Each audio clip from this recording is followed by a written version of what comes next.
పొగాకు రహిత సమాజ నిర్మాణమే లక్ష్యంగా ప్రతి ఒక్కరూ కృషి చేయాలని అన్నారు జిల్లా వైద్యాధికారి అన్నప్రసన్న కుమారి. ప్రపంచ పొగాకు వ్యతిరేక దినోత్సవాన్ని పురస్కరించుకుని పెద్దపల్లి జిల్లా కేంద్రంలోని పొగాకు వ్యతిరేకంగా అవగాహన ర్యాలీ నిర్వహించిన జిల్లా వైద్యులు.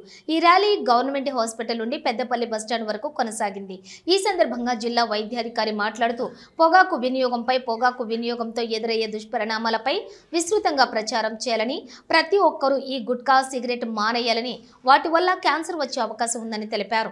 అనంతరం సిబ్బందితో కలిసి బస్టాండ్ వద్ద రాజీవ్ రహదారిపై మానవహారం చేపట్టారు. ఈ కార్యక్రమంలో జిల్లా వైద్యాధికారితో పాటు అధికారులు, సిబ్బంది పాల్గొన్నారు.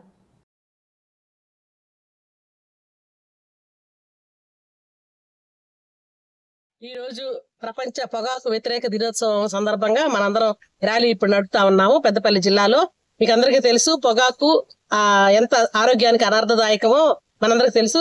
దీని గురించే గవర్నమెంట్ మనం మామూలుగా చెప్తే ప్రజలు వినడం లేదని చెప్పేసి దీన్ని ఒక చట్ట రూపంలో COTP యాక్ట్ అంటే cigarette and other tobacco products control act అని చెప్పేసి ఒకటి తీసుకుని వచ్చింది.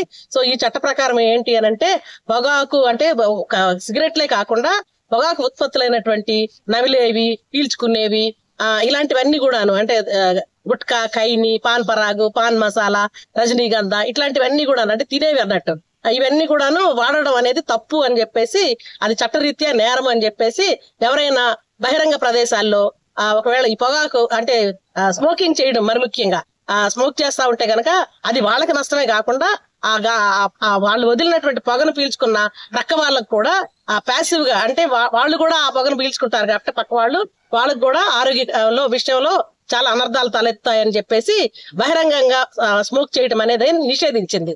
కాబట్టి మనం ఇది గత 20 సంవత్సరాలుగా ఈ యాక్ట్ ని మనం పాటిస్తా ఉన్నాము. ఇప్పుడు చాలా తగ్గిపోయింది. బహిరంగంగా స్మోక్ చేయడం అనేది చాలా మనం ఎక్కడ చూడటం లేదు.